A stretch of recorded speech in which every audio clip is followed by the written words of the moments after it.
Salut à tous, bienvenue. Vous voulez savoir ce qu'il se passe à Jérusalem? Eh bien, restez avec nous. Jérusalem futée, la ville où il y a toujours un truc à faire. Avec Valérie, c'est sûr, il y a toujours un truc à faire. Bonjour Valérie Tutkovitch. Bonjour. Ça va? Très bien. Bon. Jérusalemfuté.com, ça avance? Ça se porte bien? Très bien. Ouais. Merci à tout le monde. Ouais. On écrit, on réagit, on regarde? Exactement, les gens regardent. Eh ben, Ça leur c'est donne bien. des idées, tant mieux. Eh bien, c'est tant mieux. Alors, on va commencer par la Cour suprême, un très beau bâtiment devant lequel on passe sans se rendre compte qu'on peut le visiter. Exactement. Alors, la Cour suprême, il se trouve entre la Knesset et le Cinema City. Ça se trouve au milieu, à côté du parc des Roses. Très beau bâtiment. Très beau bâtiment, Magnifique. donc, qui a été inauguré en 1992 donc, pour accueillir la Cour suprême d'Israël. Ce sont d'ailleurs des architectes, un frère et une sœur de Tel Aviv qui avaient gagné le concours d'architectes et qui ont fait ça. Alors, Alors, il a remporté l'appel d'offres. Ouais. Voilà, exactement. Ils ont fait ça. Alors, ils ont construit ce bâtiment et qu'on peut visiter. Ouais, d'ailleurs, de très belles images. Voilà, qu'on peut visiter tout seul ou qu'on peut visiter avec un guide. Je vous conseille de le faire avec un guide parce que vraiment, il y a des choses qui sont très intéressantes. Il y a trois perspectives autour desquelles le bâtiment a été construit. C'est à la fois le contraste entre l'ancien et le moderne. Par exemple, quand on rentre, il y a un mur à droite qui est fait de pierres, comme les pierres du Kotel. Et puis à gauche, il y a un mur blanc de plâtre, tout ça. Vraiment, ils veulent... Voilà. C'est-à-dire qu'on allie modernité et tradition, on va dire ça comme ça. Exactement, puis, dans la justice. Voilà, pour eux, ça fait partie de ça. La deuxième chose, c'est... il y a une signification pour chaque chose. Voilà. La deuxième chose, c'est extérieur, intérieur. Alors, il y a de la lumière partout. Je ne sais pas si on a vu passer la photo, mais il y a une énorme baie vitrée qui donne sur Jérusalem. Et dans toutes les salles d'audience, enfin partout, il y a des ouvertures pour laisser passer la lumière, parce que la justice, évidemment, ça doit être la lumière. Et la troisième perspective, c'est la confrontation entre la ligne et le cercle, puisque la justice... Il y a les deux. La loi, c'est la ligne, c'est quelque chose de droit, voilà, c'est comme ça et on va ni à droite ni à gauche. Mais la justice, c'est un cercle parce que voilà, c'est la globalité des exactement. choses et voilà, il faut donc, faire le... Voilà, donc tout est fait comme ça. Il y a un truc sympa aussi, c'est les marches. Il y a 10 marches à chaque fois. Voilà, alors le premier grand escalier dans lequel on rentre, et il y a 3 volets de 10 marches. Chaque fois, les 10 marches, c'est les 10 commandements. Et les 3 volets, c'est les 3 cours qui existent en Israël, enfin, sur lequel est fait la justice. Donc, il y a le tribunal de la paix, tribunal du district et la Cour suprême. Donc, chaque chose correspond à... Le tribunal de la paix, c'est pour les procès civils en dessous de 2,5 millions de shekels, et moins de 7 ans, il y a beaucoup de choses etc. très, très sympathiques dans cette Cour suprême. Alors, non seulement on peut être guidé, on peut visiter la Cour suprême, et même en français. Alors, en général, c'est en anglais, en hébreu. Alors, tous les jours, il y a... c'est possible. Voilà, ils ont un guide francophone. Donc, si on est un petit groupe, pour une personne, ils ne vont pas le faire, mais il y a possibilité de demander donc, à être guidé en français. Sinon, c'est tous les jours à 11h en hébreu, à 12h en anglais. Donc ça, c'est très important, c'est très chouette parce que franchement, on passe devant, il faut rentrer et il faut regarder comme c'est magnifique. Là, oui, on peut rentrer de 8h30 à 14h30. Il y a aussi une énorme bibliothèque, très grande. La bibliothèque Valérie l'adore. Et très, très belle, qui est ouverte au public. Alors, juste, vous ne pouvez pas rentrer comme ça et vous promener. Il faut avoir la référence d'un livre que vous voulez consulter. Et là, on vous laisse rentrer. Et là, on vous laisse rentrer. Et il y a un autre truc très sympathique, Valérie, il faut bien le dire, c'est que les audiences peuvent être publiques. Les audiences sont toutes publiques. On peut y aller. Voilà, donc il suffit, vous allez voir à un moment, il y a 5 ordinateurs, parce qu'il y a 5 salles d'audience, comme les 5 livres de la Torah, encore un petit symbole. Et donc, il y a écrit le programme, et vous pouvez rentrer dans n'importe quelle audience. C'est génial parce que sans le téléphone sur silencieux, vous n'avez pas le droit d'enregistrer, pas le droit de faire des photos pendant que les juges sont là. Quand les juges sont pas là, vous faites ce que vous voulez, mais tant que les juges sont là, on n'a pas le droit. Alors pour les apprentis juristes, c'est génial. Vous dites que vous n'y arriverez jamais, vous avez tort. Certains qu'on a eu la chance de recevoir au studio Qualita ont profité justement de ces audiences publiques pour apprendre le très vocabulaire intéressant. juridique. C'est vraiment génial. Et on voit vraiment, on parle de tout, parce qu'à la Cour suprême, il y a donc les gens qui font appel de leur premier jugement, mais il y a aussi tout ce qui se passe. N'importe qui peut faire appel à la Cour suprême, qu'on soit israélien ou pas israélien, quand on a un problème vis-à-vis de tout ce qui est le gouvernement, l'État. Il y a des choses connues. On voit tout ce qui se passe. C'est la société israélienne qui défile avec tous ces sujets, exactement. Et toutes ces complexités. C'est vraiment très intéressant. Ok, merci pour ce petit tour, c'était très sympathique. On va passer à quelque chose qui l'est nettement moins.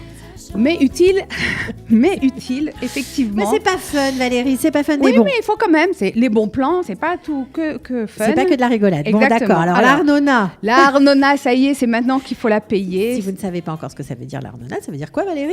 C'est la taxe d'habitation, la taxe professionnelle. Donc c'est les impôts que vous allez donner avec un grand sourire à la ville et qui va vous permettre de les récupérer par les festivals, par la propreté, par tout ça. Faut bien. Mais un gros sourire, je ne suis pas sûre, Valérie, parce que ça a encore augmenté cette année. Ça a augmenté légalement de 0,32% par rapport à l'année.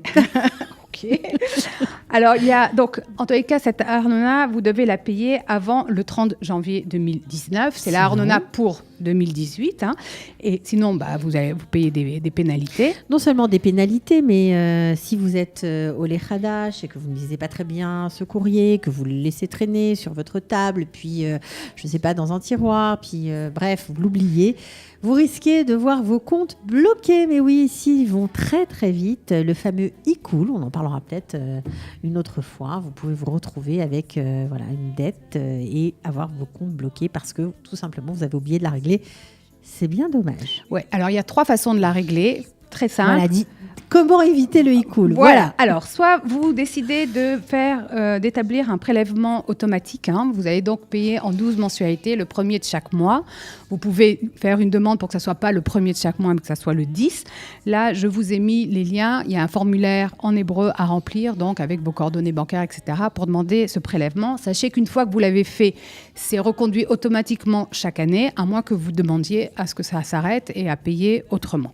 Okay. Ça, c'est paiement par prélèvement. On ne va pas tous les faire, mais on ne peut pas tous les détailler puisqu'ils sont sur le site. Voilà. Ensuite, il y a paiement en ligne. Je vous ai aussi mis le lien. Normal. Vous rentrez votre carte avec la carte bleue. Okay. Et sinon, vous avez 2 numéros de téléphone où vous pouvez payer par téléphone, aussi avec votre carte de crédit. Un qui est tout automatique et l'autre où vous parlez avec quelqu'un. Voilà. Ok, donc si on a été trop vite, vous composez, non pas composer, mais enfin sur votre clavier, jérusalemfuté.com, vous avez tous les détails. Alors, on continue, il n'y a plus de musique, c'est pas grave, il ne veut plus nous mettre la musique, Ariel. On va chanter. Voilà, c'est mieux quand même. Ouais, non, on ne va pas chanter, non. Non, vaut mieux pas. Ok, alors, les élections municipales sont terminées, les maires sont élus, mais on recommence avec les élections nationales qui auront lieu au mois d'avril. Voilà, le 9 avril donc 2019, on va élire les membres de la 21e Knesset. Bonne nouvelle, c'est un jour férié. Quand les jours d'élection sont toujours fériés. Autre nouvelle, il faut vérifier, si vous voulez aller voter, il faut aller voter. Il faut juste vous assurer que vous êtes bien sur les listes électorales. A priori, si vous avez voté pour les municipales, ça vous devriez y être. Mais comme beaucoup de gens n'ont pas voté pour les municipales, et c'est très rapide que de vérifier. Alors, je vous ai mis aussi un petit article avec les numéros de téléphone. Vous pouvez le faire par téléphone, par SMS ou par fax. Vous aurez les différents numéros. Vous rentrez votre Théodat Zéhout, vous donnez la date à laquelle cette Théodat Zéhout a été faite et vous avez la réponse de savoir non seulement si vous êtes inscrit et si vous êtes inscrit, où est-ce que vous pouvez aller voter. Jusqu'au 14 février. Ça me paraît bien. Voilà, jusqu'au 14 février, vous pouvez changer. Si vous n'êtes pas inscrit, vous pouvez vous inscrire. Si vous avez changé d'adresse, vous pouvez le faire et vous pouvez faire le changement d'adresse sur Internet. Vous aurez aussi le lien. Ok. On continue avec un petit tour. Allez, on va parler directement du musée d'Israël. Oui, alors, je suis allée au musée d'Israël il y a quelques jours. Les musées, Valérie, les bibliothèques, les musées. Oui, exactement. Il y a une très belle exposition, on en parlera peut-être sur Maïmonide.